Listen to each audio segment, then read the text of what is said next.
Voilà, donc on va parler évidemment du conflit russo-ukrainien, qui est aussi évidemment un conflit russo-otanien et qui fait très certainement fait basculer le monde dans une nouvelle réalité, quoi qu'on pense et quelles que soient les positions qu'on puisse avoir. Alors peut-être avant d'aborder la question de ce conflit lui-même, je vais poser quelques analyses théoriques qui me semblent nécessaires sur la question de l'impérialisme, parce que souvent on utilise ce terme un peu à tort et à travers, et il est nécessaire sans doute de le spécifier et de voir évidemment quels pays peuvent être impérialistes ou pas. Alors c'est une partie théorique, ensuite je passerai évidemment à quelque chose de beaucoup plus pratique, mais les deux choses sont liées. Alors, pour ce qui concerne ce qu'on appelle le bloc occidental, c'est-à-dire le bloc des pays qui fonctionnent, à mon avis, en cercle concentrique, c'est-à-dire les États-Unis, les pays dits du Five Eyes, c'est-à-dire les 5 pays anglo-saxons, l'OTAN, l'AUKUS, le Japon, bien sûr, je pense que le consensus peut reconnaître que ce bloc est un bloc impérialiste depuis longtemps. Et qu'est-ce qui le caractérise ? C'est que ces grandes entreprises les grandes entreprises transnationales s'y trouvent basées. L'implantation de ces entreprises hors de chez lui, hors de ce bloc, vise à dominer les marchés, et c'est un fait. Et le contrôle de ces puissances sur les paradis fiscaux est garanti. Les dépenses militaires de ce bloc d'États autour des USA, et sans compter la puissance militaire saoudienne aujourd'hui hésitante, représentent à peu près 70% des budgets militaires du monde. Donc c'est un point important pour caractériser ce qu'est l'impérialisme. Et je rappelle aussi quelque chose qui est important, c'est que les délocalisations n'ont pas touché le complexe militaro-industriel, ce qui renforce évidemment son poids par rapport à la période où le président Eisenhower craignait que les États-Unis tombent sous sa coupe. Donc les États-Unis et leurs alliés, c'est au moins 800 bases militaires dans le monde. Et donc face à cela, qu'est-ce qu'on trouve ? Donc face à cela, bien sûr, on trouve d'autres puissances qu'on appelle les puissances émergentes, d'autres les appellent les puissances contre-hégémoniques, les termes peuvent varier, parmi lesquelles, évidemment, on a la Russie et la Chine, et pour lesquelles il y a un débat pour savoir si ces puissances sont ou ne sont pas des puissances impérialistes. Alors pour la Russie, je constate une chose, c'est qu'il y a peu d'exportations de capitaux visant à conquérir des marchés extérieurs. Il y a des avoirs russes à l'étranger, mais qui sont plutôt spéculatifs et placés par ceux qu'on appelle les oligarques. Vous remarquez d'ailleurs que les oligarques sont toujours en Russie, jamais en Occident. Quand en Occident on a des grands capitalistes, ils ne sont pas appelés oligarques. Ça, c'est une question sémantique, mais ça mérite quand même d'être souligné. Donc les oligarques placent leurs avoirs dans les paradis fiscaux et ils sont plutôt connus pour leurs liens avec les centres économiques et de pouvoir en Occident. Il ressemblerait plutôt, à mon avis, non pas à une bourgeoisie impérialiste, mais plutôt à une bourgeoisie comprador. J'ai envie de dire, je ne sais pas si les dirigeants russes actuels ont des rêves impérialistes, peut-être en ont-ils, peut-être n'en ont-ils pas, mais cela n'a aucune importance, car la Russie n'a pour le moment pas les moyens d'être une vraie puissance impérialiste, c'est-à-dire capable de se projeter sur la planète. Elle doit limiter ses ambitions territoriales. Donc la question actuelle qui se pose, c'est le gouvernement russe actuel n'est visiblement pas totalement aux mains des oligarques pro-occidentaux, car ceux-ci ont perdu beaucoup en moyens et en richesse et en pouvoir depuis février 2022, mais néanmoins ce groupe social reste influent en Russie, on en reparlera, mais en particulier la présidente de la Banque centrale russe et reste très proche du FMI, et pour le moment elle semble toujours inamovible. Mon hypothèse est donc qu'au sommet de la hiérarchie russe, on trouve en compétition une bourgeoisie comprador et une bourgeoisie nationale, et toutes les deux subissant les pressions des couches populaires dont le Parti communiste de Russie, en particulier, se veut le porte-parole principal. J'aurais donc tendance à considérer que la Russie est une puissance grâce à l'énergie, à l'industrie militaire, à la science, à l'agriculture, à l'agro-industriel, mais c'est une puissance incomplète, incapable de se lancer dans une aventure impérialiste et qui cherche surtout à protéger son territoire et son marché intérieur. Par ailleurs, ses forces, sa position géostratégique et ses faiblesses ont fait qu'elle est devenue ce que je considère comme le bouclier et le glaive de la Chine, qui n'a pas intérêt à s'aventurer vers des affrontements. Sans la Chine, la Russie ne serait pas grand-chose, ou pas suffisamment, ou risquerait de retomber dans la situation néocoloniale qu'elle a connue dans les années 90, parce que je pense que dans les années 90, on peut parler d'une Russie devenue colonisée. Ce qui nous amène, avant de revenir vers la Russie et l'Ukraine, à poser la question de la Chine. Est-ce que la Chine est impérialiste ou pas envers le monde et envers la Russie ? Alors la Chine a, contrairement à la Russie, la capacité d'exporter ses capitaux, mais elle n'a ni les moyens ni l'intention de les sécuriser par des zones d'influence et par une expansion militaire. Le budget chinois de la défense est minime par rapport à celui des pays occidentaux. Ce n'est donc pas une situation à la 1914 ou à la 1939. La Chine a développé des productions surtout civiles, alors que le bloc occidental se rétractait sur le militaire et le financier, voire ce qu'il appelle l'intelligence artificielle.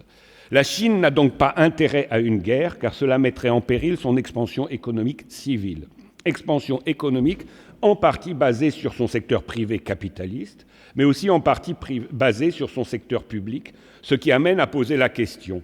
En Chine, entre une bourgeoisie comprador pro-occidentale et une bourgeoisie nationale ayant besoin de l'appui de son État-nation, qui a le plus d'influence ? Sachant que le Parti communiste chinois est un parti de masse, 95 millions de membres, continuant à former des cadres et le peuple selon les principes du marxisme-léninisme, ce qui n'est pas, vous le reconnaîtrez, très bourgeois. Et on doit donc poser la question de ses fondements idéologiques. Pourquoi est-ce que ce parti n'a pas suivi le chemin du parti soviétique en 1991 ?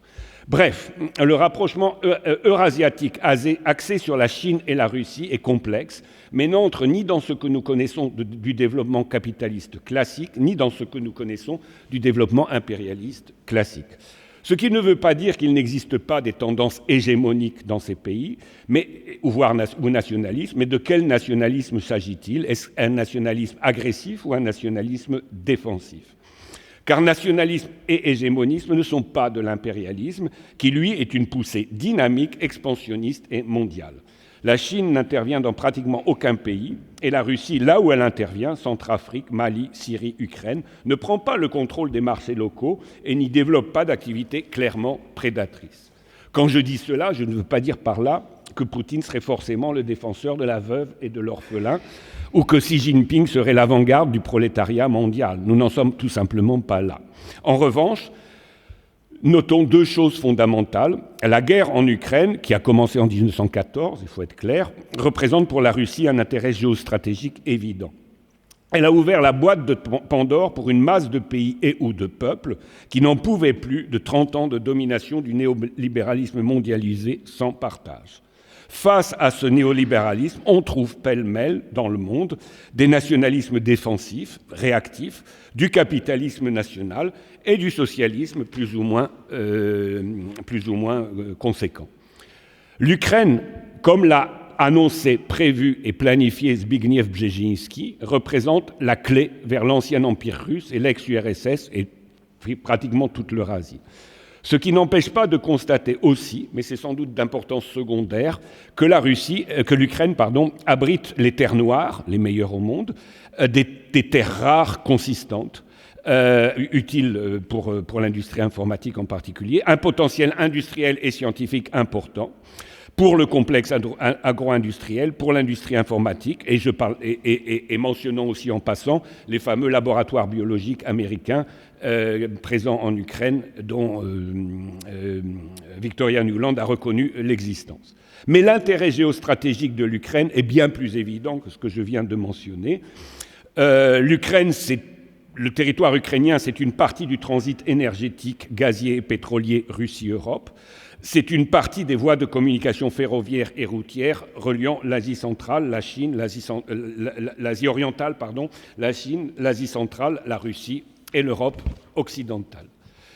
L'Ukraine, à côté de la Biélorussie, permet de bloquer ou au contraire d'ouvrir le passage entre l'Asie et l'Europe. S'il était ouvert, les USA, les États-Unis deviendraient une puissance périphérique par rapport à l'Asie, par rapport à l'Eurasie et aussi par rapport à l'Europe. Donc les pays qui sont Russie, Ukraine, Biélorussie, Iran, Turquie, sont des territoires clés pour l'avenir du monde, là où se jouent les rapports de force entre les USA et leurs alliés occidentaux et la Chine, avec les pays du Sud global, comme on dit aujourd'hui, autrefois appelé tiers-monde. La renaissance du non-alignement s'est accélérée avec la guerre en Ukraine et on aurait tort de négliger cet aspect en se concentrant seulement sur l'aspect russo-ukrainien du conflit ou russo-otanien du conflit, parce que c'est le monde entier, en fait, qui est concerné par cette guerre. Les sanctions, ce qu'on appelle les sanctions anti-russes, sont un échec patent, car les Occidentaux, mais sans doute aussi les Russes, ne s'attendaient pas à un tel échec des sanctions occidentales, car si la Russie s'est lancée dans l'aventure ukrainienne en février 2022, en sachant que l'arrière chinois lui était garanti, elle ne pouvait être sûre du retournement de pays comme l'Inde, le Brésil, le Mexique, l'Algérie, l'Afrique du Sud, le Nigeria, sans parler des pays arabes du Golfe. Les votes à l'ONU sur les sanctions ou sur la condamnation de la Russie ont démontré que dans sa quasi-totalité, le Sud global a pris à l'égard de la Russie une position que je qualifierais d'attentisme favorable envers Moscou. Et le passage de plusieurs pays au commerce en monnaie nationale ou en yuan ou en rouble a lancé le processus de grignotage de la domination du dollar américain. Le président d'ailleurs Loukachenko de Biélorussie vient de déclarer hier que très bientôt chaque pays du monde devrait se déclarer dans cette guerre et prendre parti plus clairement qu'ils ne le font jusqu'à présent. Bon, s'il l'a dit, c'est une déclaration, mais enfin, je note ça en passant. C'est donc désormais un fait, de fait, une guerre mondiale auquel on a affaire. Pour le moment, moins une guerre militairement, elle est militairement limitée, mais nous savons que les guerres sont avant tout des opérations économiques et idéologiques, pas forcément toujours militaires. Les réactions des pays du Sud renforcent la thèse que dans la foulée du conflit russo-ukrainien devenu un conflit Russie-OTAN, ce sont toutes les bourgeoisies nationales du tiers-monde, devenues Sud global, qui affrontent leur bourgeoisie comprador tout en s'éloignant progressivement du centre occidental, renommé par la Russie Occident collectif. Si on peut débattre donc du caractère impérialiste ou non de la Russie ou de la Chine, on ne peut même pas envisager de qualifier des pays comme l'Inde, le Brésil, l'Iran, la République populaire démocratique de Corée, la Turquie, l'Arabie saoudite, l'Algérie, etc., d'être des pays impérialistes. Or, ils semblent avoir fait des choix stratégiques convergents vers une affirmation à la faveur de cette guerre. Et il ne faut pas mener des études approfondies pour se convaincre aussi que la rue, entre guillemets, africaine, arabe, asiatique, latino-américaine opte pour la Russie, au point d'avoir souvent des illusions sur le régime politique qui règne en Russie, mais aussi les ambitions de la Russie ne sont pas forcément toujours bien perçues. Quand je dis la rue, c'est ce qu'on peut aussi appeler l'instinct de classe de groupes encore peu formés politiquement, mais qui représentent la très grande majorité de l'humanité. Je rappelle quand même que les pays du Sud, c'est 85% de l'humanité. Ce n'est pas un hasard, donc, si nous constatons l'émergence d'une sorte de nouveau nationalisme tiers-mondiste, souvent soutenu par la plupart des partis de gauche et communistes existants dans ces pays, en même temps que nous voyons aussi l'émergence d'un nationalisme beaucoup plus ambigu en Russie même, alors que le Parti communiste de la Fédération de Russie soutient de son côté l'opération, ce qu'on appelle l'opération spéciale, mais avec l'espoir formulé explicitement que la logique de guerre en Russie poussera vers l'extérieur l'oligarchie comprador locale, c'est-à-dire vers l'Occident, et imposera au final au pouvoir d'introduire de plus en plus de mesures étatistes, ouvrant la voie vers une renaissance du socialisme. On remarquera que si en Russie la logique de guerre contribue à renforcer l'autoritarisme, cela n'a pas débouché sur une répression de masse visant les partis d'opposition, alors qu'en Ukraine, avant même l'attaque russe de février 2022, les répressions et les interdictions des mouvements d'opposition sont devenues la règle. Le pouvoir russe estime donc qu'il a une marge de manœuvre plus grande que celle de son adversaire ukrainien, mais peut-être aussi qu'il lui faut tout simplement compter avec ses adversaires intérieurs. Dans ce contexte, Que dire de la guerre elle-même, si ce n'est que les Russes ont une stratégie de guerre d'usure, limitant au maximum leurs propres pertes, tout en infligeant par artillerie interposée à l'armée ukrainienne une hécatombe, accompagnée par un affaissement économique massif de l'Ukraine, bien sûr, mais aussi en Europe, et un grignotage de l'hégémonie économique et financière des États-Unis. Le monde bascule donc de l'unipolarité vers quelque chose d'inconnu, mais que, faute de mieux, on qualifie de multipolarité. De nouveaux pôles étatiques apparaissent, mais aussi on voit que, ce que je disais tout à l'heure, l'instinct de classe se réveille dans les couches populaires, ce qui pourrait annoncer peut-être, pas encore des lendemains qui chantent, mais de nouvelles perspectives inédites de rapports internationaux et sociaux. Je ne suis pas persuadé qu'en lançant la dite opération spéciale, l'équipe aux manettes au Kremlin était consciente qu'elle ouvrait un nouveau chapitre dans l'histoire de l'humanité. Je ne sais pas non plus si Poutine sera un nouveau Kerensky, mais il est clair que le monde est en train de changer de base. L'Ukraine, malheureusement pour son peuple, n'est dans cette affaire qu'un terrain de jeu pour les États-Unis, qui vise la cohésion de l'État russe pour s'emparer de ses richesses naturelles et de son potentiel militaire, avant de passer au plat principal, à savoir la Chine. Mais en ayant provoqué depuis 2014 la Russie en Ukraine, et quoi qu'on pense de la réaction russe de février 2022, Washington n'avait sans doute pas prévu ni la solidité de l'alliance sino-russe, ni le réveil des puissances moyennes du Sud en devenir. Les Russes, de leur côté, semblent éberlués par l'alignement des élites politiques des pays européens sur les intérêts anglo-américains, en allant contre les intérêts de leur peuple, mais aussi contre tout ce qui reste de capitalistes industriels, en Allemagne en particulier. L'armée ukrainienne semble avoir perdu, morts ou blessés graves, plus de 300 000 hommes, ce qui ne peut se combler, alors que l'armée russe semble avoir perdu 10 fois moins d'hommes. Sur le terrain économique et de l'approvisionnement en marchandises, indispensables et en munitions et armements, là encore, l'Ukraine, contrairement à la Russie, est au bord de l'effondrement et on ne voit pas comment éviter à Kiev la défaite sans une intervention massive en provenance de l'OTAN. Cela avec ou sans guerre mondiale nucléaire, voilà la question. Maintenant, je terminerai par citer des fragments d'un interview accordé à une petite revue en ligne qui s'appelle The Cradle, par Sergei Glaziev, ministre responsable de l'intégration et de la macroéconomie de l'Union économique eurasienne, parce que cette interview, c'est un des rares interviews parus dans une langue occidentale, en l'occurrence l'anglais, qui donne la parole à la vision qui se développe en Russie de ce que pourrait être ou devrait être le monde après, évidemment, une victoire russe souhaitée par l'auteur.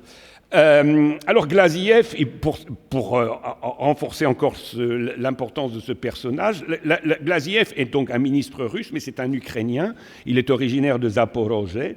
Et grosso modo, son argumentaire pourquoi il a choisi la Russie, il dit l'ukrainien n'est qu'un dialecte de la langue russe, et donc je suis russe. Mais il est de Zaporozhye, une ville dont on parle de façon fréquente en ce moment. Et quand il parle de son enfance, il dit « Dans ma région, jamais personne n'avait entendu parler du bandérisme. Le bandérisme est une importation récente dans cette région. » Et donc il explique évidemment son choix personnel qui est de servir la Russie. Alors, je vais le citer parce que je pense que c'est important de le citer. Ça sera assez long, mais je commenterai ensuite ce qu'il dit et pourquoi j'estime qu'il faut le citer. Alors voilà, donc c'est lui qui parle. Il dit « Après avoir gelé les réserves de change russes sur les comptes séquestrés des banques centrales occidentales, les régulateurs financiers américains, européens et britanniques ont fait douter le monde sur le statut du dollar, de l'euro et de la livre en tant que monnaie de réserve mondiale. Leur décision a considérablement accéléré le démantèlement en cours de l'ordre économique mondial fondé sur le dollar. Il y a plus de 10 ans, mes collègues du Forum économique d'Astana et moi avions proposé une transition vers un nouveau système économique mondial basé sur une nouvelle monnaie de négociation synthétique, basée sur un indice de monnaie des pays participants. Plus tard, nous avons proposé d'élargir le panier de devises en y ajoutant une vingtaine de matières premières. Une unité monétaire basée sur un panier aussi étendu a été modélisée mathématiquement et a montré un degré élevé de robustesse et de stabilité. Nous avons aussi proposé la création d'une large coalition internationale de résistance face à la guerre hybride visant à la domination mondiale que l'élite financière au pouvoir aux USA a déclenchée contre les pays qui échappaient à son contrôle. Mon livre « The Last World War, the USA to Move and Lose », publié en 2015, j'attire votre attention, c'est en 2015. Donc on a un texte d'un des stratèges de la Russie qui, en 2015, prévoit ce qui arrive, enfin, de son point de vue, bien sûr. Donc mon livre expliquait scientifiquement la nature de cette guerre à venir et considérait qu'elle était inévitable. Une conclusion basée sur les lois objectives du développement économique à long terme. S'appuyant sur les mêmes lois objectives, mon livre soutenait l'inévitabilité de la défaite du pouvoir occidental dominant actuel dans cette guerre. On est en 2015. Hein. Le nouveau système économique convergent qui a émergé en Chine et en Inde constitue la prochaine étape inévitable du développement, combinant les avantages de la planification stratégique centralisée et de l'économie de marché, ainsi que le contrôle de l'État sur les infrastructures monétaires et physiques et aussi sur l'esprit d'entreprise. Le nouveau système économique a uni différentes classes sociales autour de l'objectif d'accroître leur prospérité commune d'une manière beaucoup plus poussée que les méthodes anglo-saxonnes et européennes. Et là, je pense que c'est intéressant de noter ce qu'il dit. Donc ça, il le disait la semaine dernière. Parce qu'on voit chez lui un mélange de ce que je pourrais appeler une nostalgie de l'Union soviétique et une attitude qui montre qu'en fait, il n'est pas communiste, mais il est le représentant de ce qu'on pourrait appeler une espèce de bourgeoisie nationale qui se veut représenter les intérêts du peuple russe en l'occurrence. Donc je reprends. Dans la première phase de transformation, ces pays sont en train, là on parle aujourd'hui, là on est en 2023, ces pays sont en train de retourner à l'utilisation de leur monnaie nationale et de leurs mécanismes de règlement soutenus par des échanges de devises bilatéraux. Cette phase est presque achevée, car avec le gel des réserves en dollars, euros, livres sterling et yens de la Russie, il est peu probable qu'un pays vraiment souverain existant aujourd'hui continue à accumuler des réserves dans ces devises et leur remplaçant immédiat, ce sont les monnaies nationales et l'or. La deuxième étape de la transformation consistera par l'introduction de nouveaux mécanismes de prix qui ne se référeront plus au dollar. Et la troisième et dernière étape sur la voie d'un nouvel ordre économique international sera la création d'une nouvelle monnaie de paiement numérique issue d'un accord international fondé sur les principes de transparence, d'équité, de bonne volonté et d'efficacité. Cette monnaie peut être émise via le panier de réserve de change du BRICS, auquel tous les pays intéressés pourront adhérer. Le poids de chaque devise dans le panier pourrait être proportionnel au PIB de chaque pays, basé sur la parité du pouvoir d'achat, sa part dans le commerce international, ainsi que la population et la taille du territoire des pays participants. De plus, ce panier pourrait contenir un indice des prix des principales matières premières négociées en bourse, l'or et d'autres métaux précieux, les principaux métaux industriels, les hydrocarbures, les céréales, le sucre, ainsi que l'eau et d'autres ressources naturelles.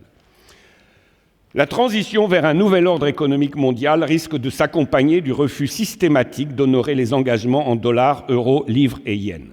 Ce qui ne sera pas différent de l'exemple donné par les pays émetteurs de ces devises qui ont cru bon de voler les réserves de change de l'Irak, de l'Iran, du Venezuela, de l'Afghanistan, de la Libye, de la Russie, etc.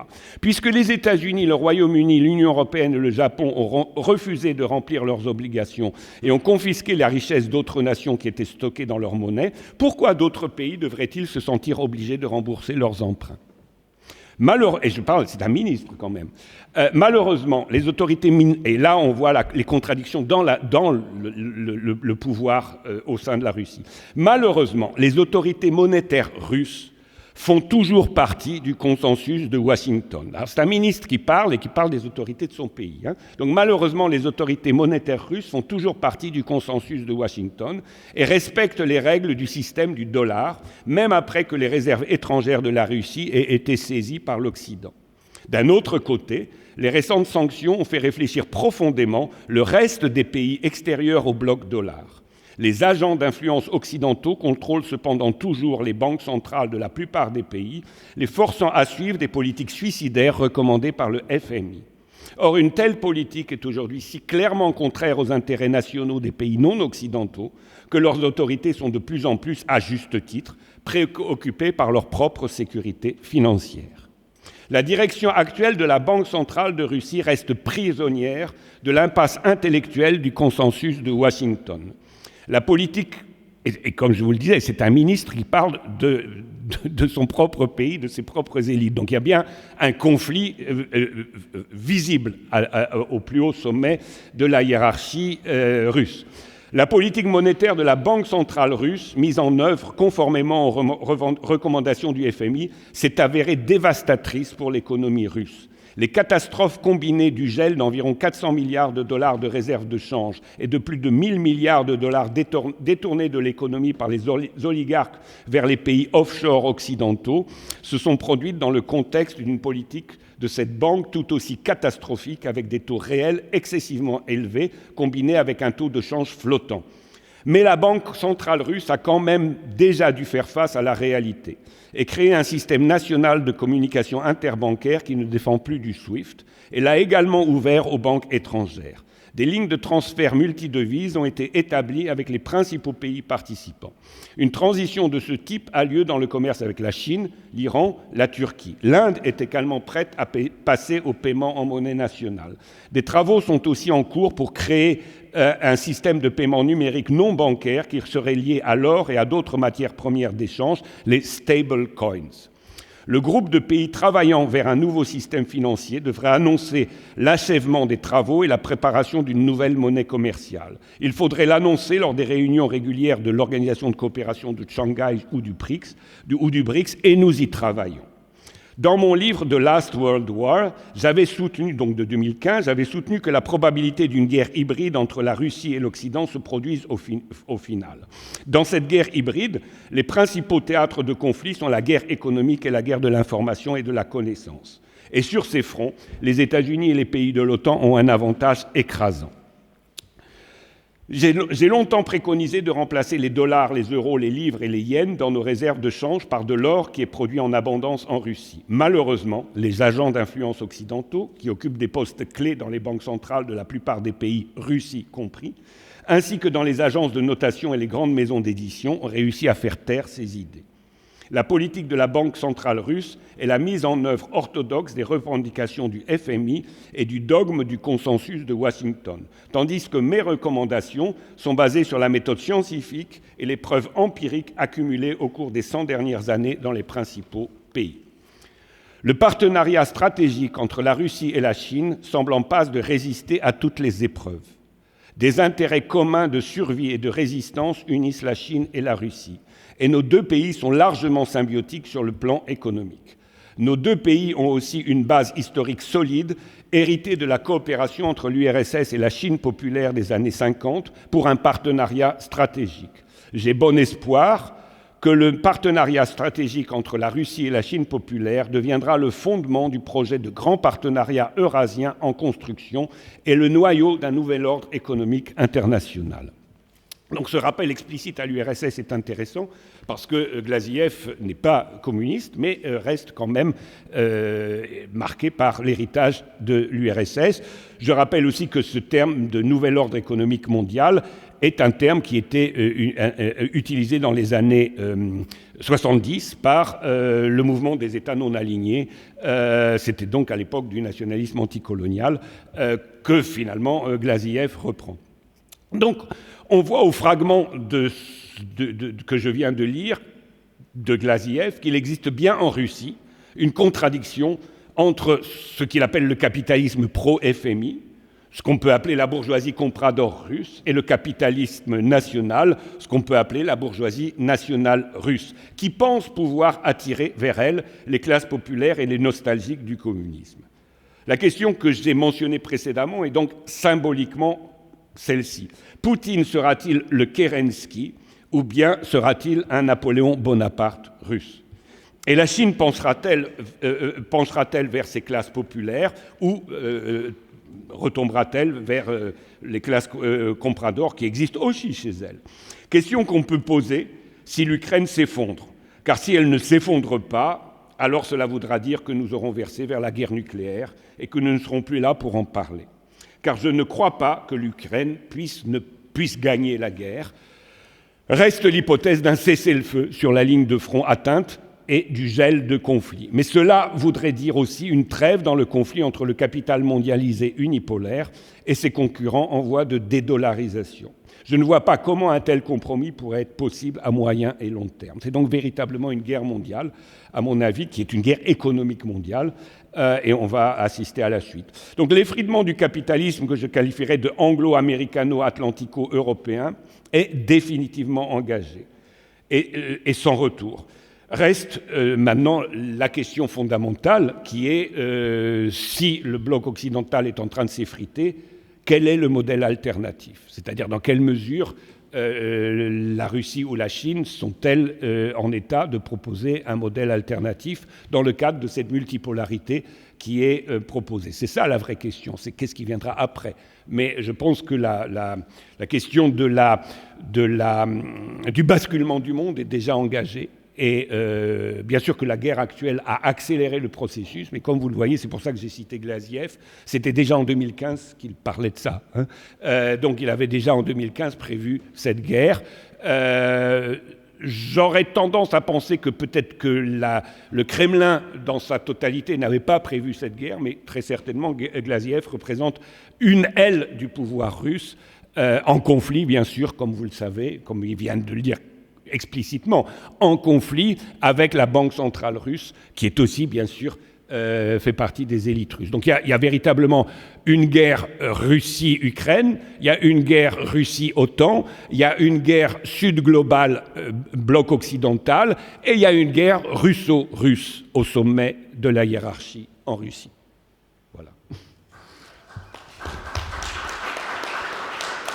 Dire qu'une chose, effectivement, il faut remonter à 1991, parce que sur le papier, mais aussi dans la réalité des choses, c'est-à-dire du potentiel économique et de la réalité économique, des 15 républiques soviétiques qui participent donc à la désagrégation de l'URSS, l'Ukraine était la mieux partie.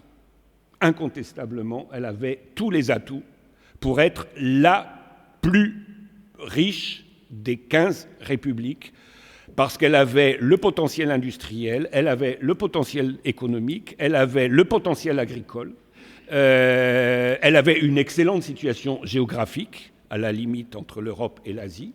Elle avait tous les atouts pour réussir bien mieux que la plupart des anciennes républiques soviétiques. Et je prends pour exemple quelque chose dont on parle rarement. Quand l'URSS se désagrège, donc en 1991, le niveau économique de l'Ukraine et de la Biélorussie sont au même niveau. Aujourd'hui, la Biélorussie est 2 fois plus riche que l'Ukraine. Eh oui. Alors on comprend évidemment pourquoi Loukachenko tient à ça. Parce que nous, on peut penser ce qu'on veut de Loukachenko, mais évidemment, tout Biélorussien constate qu'il vit mieux qu'à Kiev, 2 fois mieux, et qu'il vit mieux qu'à Moscou, 1/4 mieux, disons. Bon. Ça compte quand même dans les choix politiques d'un peuple, quel que soit le régime et ce qu'on en pense. Bon. Alors que la Biélorussie, elle occupe une place stratégique, mais elle n'a pas les potentiels économiques qu'a l'Ukraine, ni en ressources naturelles, ni en qualité de terre. Elle avait en revanche, comme l'Ukraine, un excellent potentiel économique, un excellent potentiel scientifique et technique qu'elle a su exploiter, que l'Ukraine n'a pas su exploiter. Alors quand je dis que l'Ukraine n'a pas su exploiter, ça ne veut pas dire que les Ukrainiens sont des imbéciles. Ça veut dire que les élites ukrainiennes, au lieu de s'atteler au développement du pays, ont mené une politique prédatrice contre leur propre pays. Alors, il y a plusieurs raisons qui peuvent expliquer cela. Très certainement, une des raisons, elle est peut-être un peu culturaliste, mais bon, c'est que l'Ukraine n'avait pas de cohésion. Elle n'avait pas de cohésion, c'est-à-dire que la société ukrainienne n'existait pas. Les différences, j'ai envie de dire idéologiques, entre l'Ukraine occidentale et l'Ukraine orientale sont énormes, étaient énormes dès 1991. Donc, il n'y avait pas de dénominateur commun. Alors, quand Poutine dit que les bolcheviks ont accordé à l'Ukraine des frontières artificielles, Poutine fait une grande erreur, c'est-à-dire que ce n'est pas un historien, il n'arrive pas à replacer les choses dans leur contexte ou des choix qu'ont fait les bolcheviks en donnant à l'Ukraine les frontières qu'elle a eues donc en 1991. En revanche, il n'a pas tout à fait tort de reconnaître que ces frontières étaient totalement artificielles, c'est-à-dire avaient créé une entité qui, dans le cadre de l'Union soviétique, pouvait fonctionner, mais qui ne pouvait absolument pas fonctionner en tant qu'État indépendant. Parce que y a des différences de mentalité, mais il n'y a pas que des différences de mentalité. C'est le sud-est de l'Ukraine qui représente presque 70 à 80% du budget national de l'Ukraine. Or, cette région-là est une région qui est qualifiée de pro-russe. Et la région indépendantiste est une région très en retard économiquement, avec peu de ressources.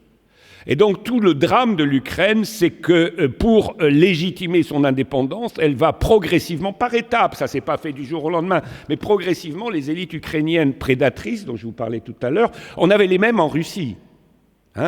Sauf qu'en Russie, à partir de 2000, pas par la bonté de Poutine, mais parce que la pression populaire était telle en Russie que s'il y avait eu des élections démocratiques, et on sait que les élections étaient falsifiées, Zyuganov aurait gagné les élections de 1995, c'est-à-dire le président du Parti communiste de Russie.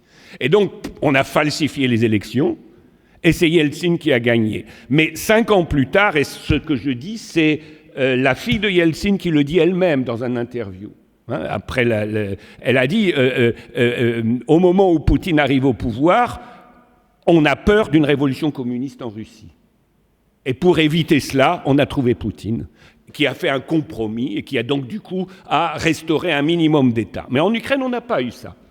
Et donc on a eu la même situation, si vous voulez, c'est-à-dire des oligarques, mais des oligarques qui ont continué à gouverner et qui ont donc trouvé tous les moyens pour gouverner. Et quels moyens idéologiques pour gouverner un pays qui n'a pas d'unité?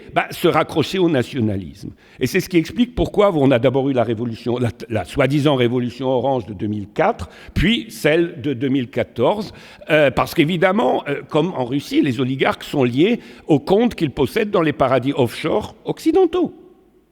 Sauf qu'en Russie, on a un peu limité leur arrogance, pour les raisons que je viens de dire, pas par la bonté de Poutine, mais parce que la pression populaire était trop importante en Russie, et pas seulement électorale.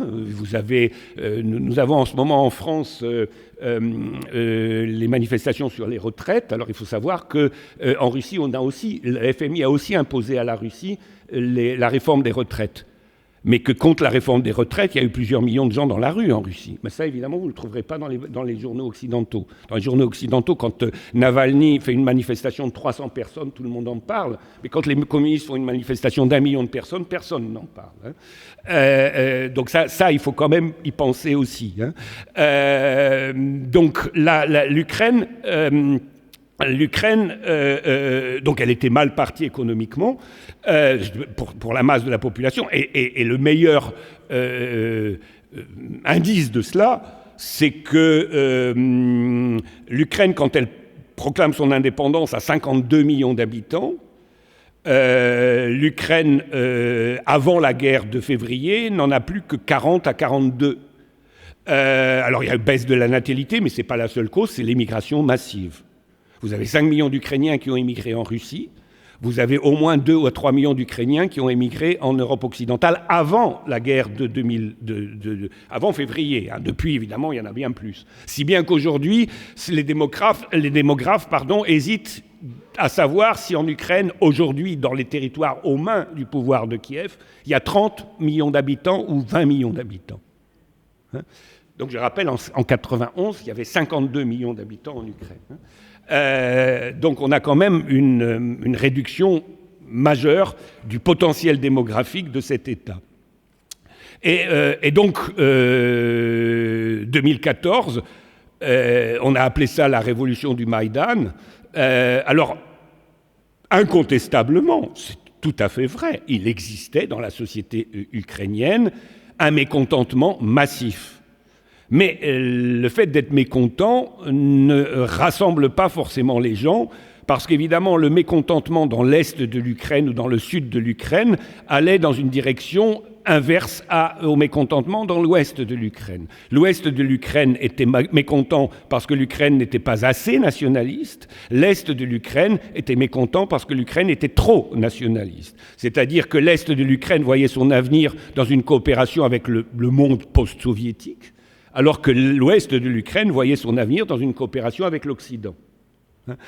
Et donc, de fait, le Maïdan, c'est le début d'une guerre civile. C'est-à-dire une partie de l'Ukraine a imposé son pouvoir à Maïdan avec l'engagement.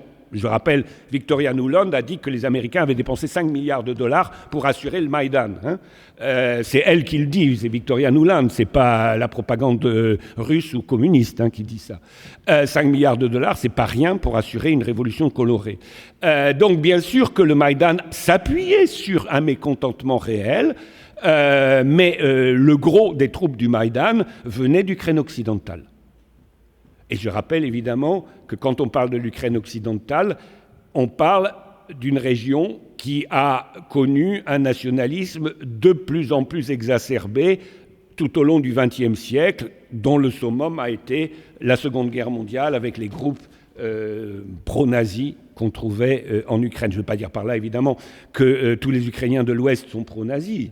Pas du tout. Mais l'élément actif dans la société ouest-ukrainienne étaient liés à des groupes pro-nazis, non pas seulement parce qu'ils ont plus ou moins survécu pendant la période soviétique, mais parce que l'émigration ukrainienne qui a suivi l'armée hitlérienne après la débâcle de 1944-1945 s'est réfugiée en Allemagne et ensuite a été repêchée par les États-Unis. On les retrouve au Canada, en Australie, aux États-Unis, où ils occupent des postes relativement importants dans l'administration des États-Unis ou du Canada, et ont les moyens pour, après 91, réinvestir, si je peux dire, matériellement et politiquement, l'Ukraine.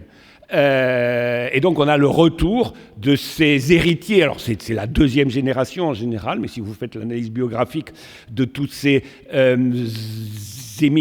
ces Ukrainiens d'origine revenus d'Amérique du Nord ou d'Australie après 91 et surtout après 2014, vous voyez évidemment que ce sont les enfants des anciens bandéristes, des anciens SS, des anciens des différentes factions de l'ancienne extrême droite ukrainienne, qui d'ailleurs avait été remise en selle dans les années 50 lorsque les Américains ont financé la création de la Ligue mondiale anti-bolchevique. Je pense qu'elle s'appelait comme ça, mondiale ou internationale, je ne me rappelle plus. Enfin, la Ligue anti-bolchevique, dans laquelle on trouvait donc tous les réfugiés des différentes nationalités du bloc de l'Est, parmi lesquels, entre autres, bien sûr, ces Ukrainiens dont je vous parlais. Donc, la situation de l'Ukraine, c'est ça. C'est-à-dire qu'après 2014, et là, sans doute, les Russes se sont sans doute bercés d'illusions lorsqu'ils lancent l'attaque en février 2022,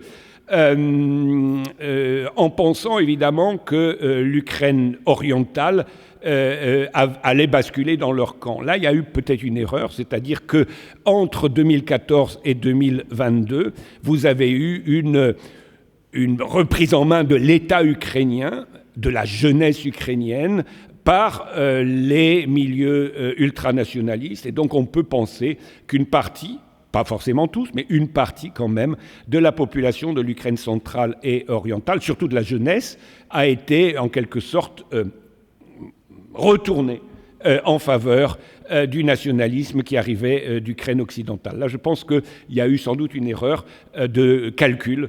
Je dirais que le FSB a pas dû bien travailler en Ukraine après 2014.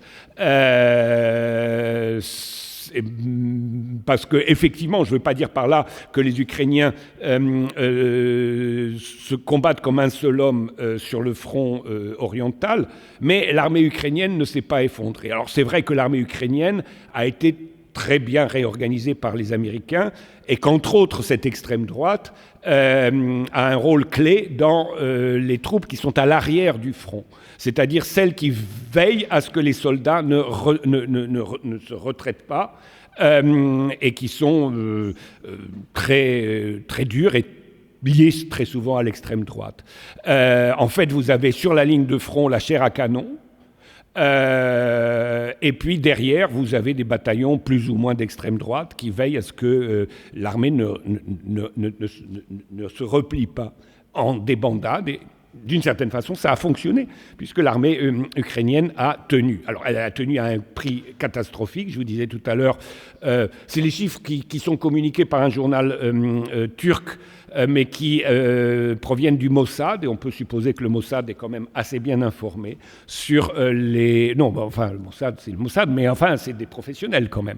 Donc, quand ils disent qu'il y a à peu près plus de 300 000 soldats ukrainiens qui sont morts depuis février dernier, enfin, oui, février il y a un an, on peut malheureusement, parce que c'est une tragédie humaine quand même, il faut toujours avoir ça en tête, penser que c'est malheureusement vrai, et que c'est en fait toute une génération de jeunes Ukrainiens qui a été fauchée.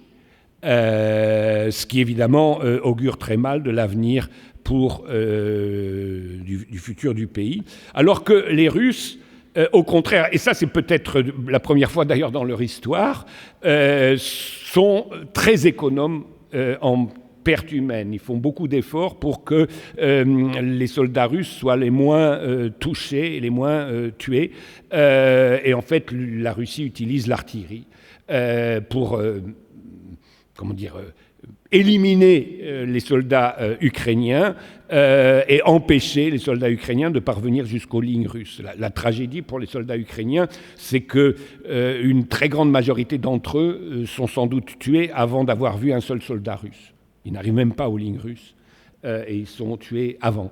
Ce qui est évidemment un côté évidemment tragique et inhumain, qu'il faut évidemment aussi avoir à l'esprit, parce que quand on parle d'une guerre, il ne faut pas seulement penser évidemment à l'aspect géostratégique que j'ai mentionné ou économique, mais il faut penser quand même aux catastrophes humaines qui se déroulent. Je suppose que les Russes comptent sur une chose, je pense qu'ils comptent sur une chose, c'est de se retrouver dans la situation dans laquelle ils se sont retrouvés en Allemagne en 1945, c'est-à-dire une population effondrée qu'on peut assez facilement rééduquer contre le pouvoir précédent. La RDA a été bâtie là-dessus, c'est-à-dire sur l'idée que Hitler vous a envoyé comme une viande hachée sur le front. Qu'est-ce que vous avez gagné ? Retournez-vous et construisez une nouvelle Allemagne. Donc je suppose que c'est un peu ce que les Russes prévoient pour l'Ukraine, ou tout au moins pour une partie de l'Ukraine. Mais bon, ça c'est une hypothèse évidemment, mais qui me semble plausible et à débattre. Donc la situation, je pense, donc ce que j'ai dit, c'est que l'Ukraine ne peut pas gagner la guerre. Si l'Ukraine doit remporter des succès, c'est aujourd'hui uniquement l'OTAN qui mènera la guerre. Alors il ne mènera pas forcément la guerre officiellement, il peut le mener indirectement. Il y a déjà beaucoup de soldats ou d'officiers de l'OTAN qui sont en Ukraine détachés, donc officiellement ils ne sont plus dans leur armée, c'est donc pas officiellement les pays de l'OTAN qui participent à la guerre, mais enfin tout le monde comprend que quand un officier de l'armée canadienne est mis en disposition et se retrouve en Ukraine à titre privé, en fait il est envoyé par le Canada, ou par les États-Unis, ou par la Grande-Bretagne, c'est les 3 pays les plus importants en termes d'officiers. En termes de troupes, c'est plutôt ce qu'on appelle les volontaires polonais, qui sont nombreux sur le front ukraino-russe. Donc voilà la situation telle qu'elle est aujourd'hui. Donc comme je l'ai dit, elle est tragique. Le problème, c'est que c'est une guerre qui est devenue mondiale. et que, bien sûr, les différents protagonistes de cette guerre prendront des décisions non pas en fonction de l'Ukraine, mais prendront des décisions en fonction des rapports de force internationaux et des rapports de force économiques internationaux. C'est pour ça que j'ai attiré votre attention sur les points qui me semblent essentiels, et en particulier sur la vision de ce ministre de l'intégration eurasiatique, Glaziev, qui montre bien quand même qu'il y a en Russie une réflexion sur le conflit actuel et quel monde, non pas quelle Russie, mais quel monde doit-on avoir après cette guerre. Ce qui montre bien que c'est effectivement une guerre mondiale, même si évidemment, militairement, elle est limitée au théâtre ukraino-russe. Voilà. Bon, pour ce qui est de la Syrie, la Russie ne s'est pas retirée de Syrie avec la guerre en Ukraine, mais il est clair qu'elle a moins de... que son engagement en Ukraine limite ses possibilités d'action en Syrie. Ça, je pense que c'est assez clair. En ce qui concerne les rapports entre Israël et la Russie, alors là, c'est un dossier complexe, parce que vous avez 1 million de citoyens israéliens qui sont en fait des russophones, plus ou moins liés à la Russie, et pas des moindres, c'est-à-dire que parmi les Israéliens qui ont émigré en Israël, enfin parmi les ex-soviétiques qui ont émigré en Israël, il n'y a pas que des pauvres, il y a beaucoup d'oligarques qui font la navette, ou je ne sais pas, qui faisaient la navette jusqu'à récemment entre Tel Aviv et Moscou, et on ne savait pas très bien si leurs intérêts étaient plus à Moscou, leurs intérêts économiques plus à Moscou et plus à Tel Aviv. Et je pense que donc la politique de la Russie à l'égard d'Israël a été très prudente jusqu'à récemment. Alors bon, les choses se sont un peu durcies maintenant, mais globalement, la Russie reste très prudente vis-à-vis d'Israël parce qu'elle a des intérêts en Israël et les Israéliens ont des intérêts en Russie et Israël aussi est lui-même très prudent puisqu'on remarque que malgré les pressions américaines, ils soutiennent l'Ukraine, mais pas d'une façon, pas au niveau où les Américains souhaiteraient qu'Israël soutienne l'Ukraine. Donc la question d'Israël est effectivement une question très complexe qu'il faut aussi replacer dans la question des oligarques en Russie, parce que quand je vous parle des Juifs d'origine soviétique en Israël, bien sûr que la masse compte d'une certaine façon, mais ce qui compte surtout, c'est les oligarques. Hein. Et donc les oligarques d'origine soviétique en Israël ont du poids en Russie, comme les autres oligarques. Et je vous disais tout à l'heure, la présidente de la Banque centrale de Russie, c'en est la preuve essentielle. C'est-à-dire l'oligarchie, ce qu'on appelle l'oligarchie en Russie, continue à avoir une influence au point où un ministre la critique, mais en fait, on voit bien qu'il y a le feu dans la maison, quoi. Alors, vous avez raison de dire qu'effectivement,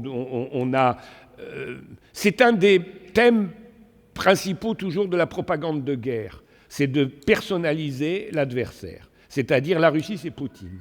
Point. Et on a presque l'impression que la guerre a commencé par un caprice de Poutine qui, un jour, s'est dit tiens, je vais prendre l'Ukraine. Oui, bien sûr, c'est de la propagande. Or, toute analyse sérieuse d'un État cherche à comprendre quelles sont les forces qui sont au pouvoir. Et c'est pour ça que j'ai cité Glaziev en particulier, parce que je me suis dit, mais là, il représente une des forces. Mais en même temps, il s'attaque tout à fait visiblement à la présidente de la Banque centrale. Et Poutine, dans ce jeu, entre Naboulena et Glaziev, où est-il ? Personne ne se pose la question, puisqu'on n'a pas le droit de nous parler ni de Glaziev, ni de Naboulina, on ne parle que de Poutine. Donc on ne peut rien comprendre. Et là, quand je dis Naboulina et Glaziev, c'est aussi, derrière eux, c'est toutes sortes de courants, de milieux, d'intérêts, de groupes d'intérêts. Enfin, la Russie, c'est quand même 17 millions de kilomètres carrés. C'est un vaste pays et vous pouvez imaginer quand même que, je ne sais pas, les industriels de Novosibirsk n'ont pas forcément toujours les mêmes intérêts que les industriels de Smolensk. et je parle d'industriel, mais si vous mettez l'agriculture, si vous mettez les différences régionales, sans parler des différences nationales, la Russie est un pays multinational, vous comprenez évidemment que la Russie n'est pas un pays monolithique et que Poutine n'est pas un autocrate qui se fait obéir au doigt et à l'œil. Mais c'était déjà vrai sous les tsars. C'est-à-dire que même le régime qui se voulait autocratique, si on analysait bien les rapports à la cour de Saint-Pétersbourg, il y avait des conflits permanents. L'URSS, bien sûr, là aussi, il y a des conflits permanents. Les purges et les contre-purges qu'on a connus pendant toute l'histoire de l'URSS prouvent bien qu'il y avait non pas des conflits de personnes, qu'il y avait des conflits d'intérêts. C'est d'ailleurs une des lacunes des marxistes occidentaux et orientaux, d'ailleurs aussi, si je peux dire, c'est d'avoir utilisé très bien l'analyse de classe pour les pays capitalistes classiques, mais d'avoir complètement oublié que l'URSS aussi, on pouvait faire une analyse de classe de l'URSS, parce que c'était pas quand même une classe unique, l'URSS. Bon. Et d'ailleurs, si ça avait été une classe unique, l'URSS existerait toujours. Or, si l'URSS est devenue capitaliste, c'est bien qu'il y avait des partisans du capitalisme. Et s'il y avait des partisans du capitalisme, ils avaient des intérêts. Donc, il faut évidemment poser cette question. Alors, vous parlez du référendum. Officiellement, il y a eu un référendum, puisque dans le Donbass et dans les 4 oblasts conquis par l'armée russe, le référendum a eu lieu. Bon, pas tout à fait, évidemment, comme en Crimée, dans la mesure où il s'est déroulé avec une zone de front et une présence militaire beaucoup plus évidente. Bon, je pense que c'était... bon, il y a un fort débat en Russie sur le sujet de savoir, non pas tant si la Russie a eu une raison d'intervenir en Ukraine, mais si elle n'aurait pas dû intervenir plus tôt et autrement. Et ceux qui sont assez critiques à l'égard de la décision de février 2022 ne sont pas forcément critiques en disant il fallait rien faire, mais plutôt c'est trop tard, c'était trop tard. Et c'était pas ça qu'il fallait faire. Il aurait fallu être beaucoup plus actif sur le terrain diplomatique, ou sur d'autres terrains. C'est un vaste débat que l'on ne perçoit pas ici parce que ce débat montre que dans l'opinion russe, il y a, je dirais, une très grande majorité de l'opinion qui considère qu'on ne pouvait pas tolérer ce qui se passe à Kiev depuis 2014. La question, c'est comment le modifier. Alors vous avez des ultranationalistes russes qui vont même jusqu'à reconnaître, jusqu'à imaginer que la nation ukrainienne n'existe pas, l'Ukraine c'est la Russie, point, etc. Puis vous avez des gens qui sont plus réalistes et qui considèrent que il fallait aider telle ou telle frange de la société ukrainienne contre le pouvoir de 2014, et que d'ailleurs le coup de force, appelons-le comme ça, de 2014, c'est aussi fait quelque part avec sans résistance de Moscou, qui, quoi qu'on pense de Yanukovych, qui n'était pas très certainement un modèle de probité en tant que président, a quand même été renversé illégalement. Et la Russie n'a pas réagi contre cette ingérence étrangère dans les affaires ukrainiennes, parce que c'est quand même une ingérence. Quand Victoria Nuland dit on a dépensé 5 milliards de dollars pour faire un coup de force en Ukraine, si ça c'est pas de l'ingérence, c'est quoi? Mais c'est de l'ingérence reconnue. Alors c'est l'intégration des pays de l'ex-URSS qui ont continué à avoir des rapports, je dirais, privilégiés avec la Russie, c'est-à-dire surtout des pays d'Asie centrale, plus la Biélorussie. Mais évidemment, c'est un point d'ancrage pour la Russie vers une intégration plus large, en particulier dont il parle, l'intégration avec la Chine, puisqu'il parle d'un projet d'intégration plus vaste. Et il travaille bien plus largement, puisqu'il dit nous y travaillons à ce nouveau panier de devises qui devrait être le panier de devises du BRICS. Votre question est intéressante parce que ce que vous dites, c'est exactement ce que dit le Parti communiste de la Fédération de Russie. C'est-à-dire le Parti communiste de la Fédération de Russie dit le rapprochement avec la Chine, tôt ou tard, imposera à la Russie de repasser au socialisme. Bon, je ne dis pas qu'ils ont raison, je vous dis simplement quelle est la position de Zyuganov. Il faut aller se rapprocher avec la Chine parce qu'à partir de ce moment-là, ce sera une voie sans retour avec le renforcement du pouvoir d'État, avec la planification économique et à ce moment-là, voilà. Oui, alors je réponds. Oui. Alors bon, sur la Chine, ce serait plutôt toi qui pourrais répondre mieux sur la bourgeoisie. Pardon ? Oui, mais moi sur la Chine, j'ai mentionné la Chine en passant, mais je ne suis pas du tout spécialiste de la Chine. J'ai mentionné la Chine par rapport à la Russie. Donc je ne sais pas trop effectivement ce qui se passe au niveau des bourgeoisies chinoises. Il y en a très certainement plusieurs. En revanche, c'est vrai que pour la bourgeoisie rentière russe, c'est une bourgeoisie qui... qu'on disait omnipotente en Russie jusqu'à très récemment, et qui très certainement n'a pas gagné à la guerre actuelle.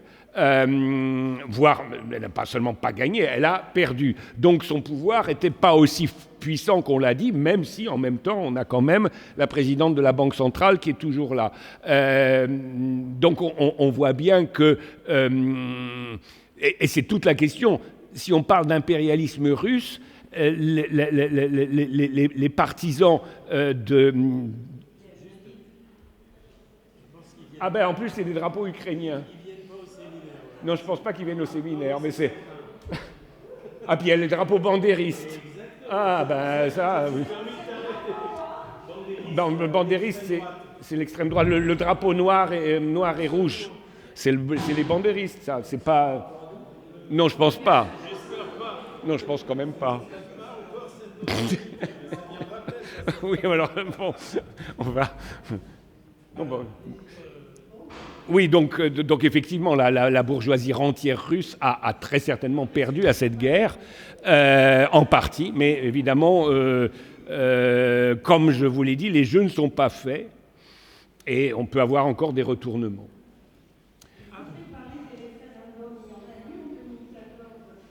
Oui, vous avez raison, oui. Oui, en fait, oui. Non, c'est vrai, mais vous avez raison, mais monsieur parlait de comparer avec les référendums en Crimée. Il est clair que les tentatives pour avoir des vrais référendums à Odessa ou dans le Donbass ont été, d'une certaine façon, rendues difficiles par l'action militaire de Kiev, alors qu'évidemment, en Crimée, cette question ne se posait pas. Ah, mais oui. Oui, alors, oui, vous avez raison de mentionner Odessa parce que là, il y a un blanc total dans nos médias, c'est-à-dire que, certains ont entendu parler de l'incendie de la Maison des syndicats le 2 mai 2014, sauf que on ne dit pas qui a brûlé et qu'est-ce qui s'est passé ensuite, c'est-à-dire que les victimes qui ont survécu ont été emprisonnés. Et ceux qui, visiblement, ont participé à l'incendie de la maison, quand je dis visiblement, il y a des vidéos qui circulent partout, ces gens-là n'ont jamais été inquiétés. Et pire, quand on a commencé les débuts de procès, les membres du secteur droit, c'est-à-dire de l'extrême droite ukrainienne, paradaient dans le tribunal pour faire peur aux familles, pour qu'elles ne témoignent pas sur ce qui venait d'arriver. On était 2014-2015, on n'était pas en 2022. Donc le raidissement du régime en Ukraine date de 2014-2022, donc dès le début du coup de force de Maïdan. Et puis les choses sont évidemment allées de pire en pire. Et évidemment, elles se sont accélérées depuis février 2022. Mais enfin, il faut savoir évidemment qu'en Ukraine, il y a 14 partis politiques qui ont été interdits, et dont le second parti du pays en termes de nombre de voix lors des dernières élections. Le parti qui a obtenu le deuxième parti en nombre de voix a été délégalisé en février, donc en mars 2022. Mais enfin, les interdictions interdictions de partis, à commencer par le Parti communiste, ont commencé bien avant. Et donc, évidemment, on ne peut absolument pas considérer l'Ukraine comme un régime démocratique, c'est clair. Je ne pense pas que la Russie soit une démocratie idéale. C'est incontestable. Mais pour le moment, en Russie, aucun parti n'a été interdit. Même si, évidemment, certaines personnes subissent des répressions incontestables, mais en tant que telles, alors, et c'était mon hypothèse, c'est est-ce que c'est parce que le pouvoir russe se sent suffisamment fort qu'il tolère l'existence de partis d'opposition, ou est-ce que les partis d'opposition sont suffisamment forts qu'on ne peut pas les interdire ? En particulier, bien sûr, le Parti communiste, qui est quand même le principal parti d'opposition en Russie, mais ce n'est pas le seul. Voilà. Bon.